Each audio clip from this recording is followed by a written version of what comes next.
Hey guys, mga kautang! In my previous vlog, natakil ko yung mga dapat gawin if na-scam ng mga ola. So now, pag-usapan naman natin ang mga huwag dapat gawin. Of course, first and foremost, wag na wag magbayad sa halagang gusto nila.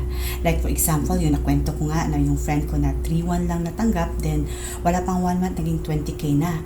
Tapos naghaharas na sila. Dapat bayaran niya lang, syempre, yung napakinabagan niya lang. Di ba yun naman ang makatarungan? Kung magbabayad tayo sa kanila, the way the cost they wanted, edi parang support na rin natin sila sa kanilang pang-i-scam. Second, wag na wag talaga gawin ay ang magbayad outside the system.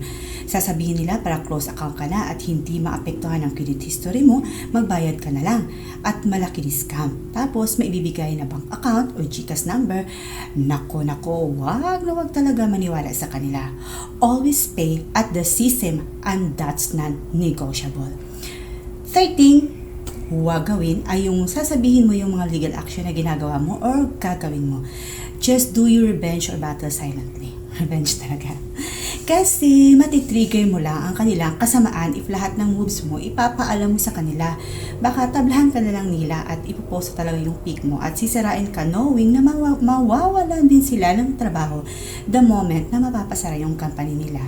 At may contribution ka doon like nakadagdag ka sa nagsuplong sa kanila.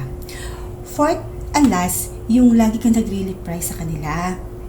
Like nung sinabi ko sa nakarang video, i-block na lang sila para tahimik buhay mo. Tama na once ka nag-reply sa kanila, but yung lagi-lagi na lang, nakakapagod yun kasi useless lang din naman. Di naman talaga sila aamin na scammer sila at di sila patatalo. So madidrain ka lang emotionally, ipapatulan mo sila. Masasayang lang lakas at panahon mo. Yun lang guys, sana kahit papano may naitulong ako. Stay tuned here in Utang Queen. And please don't forget to like and subscribe. Bye for now and thanks for watching.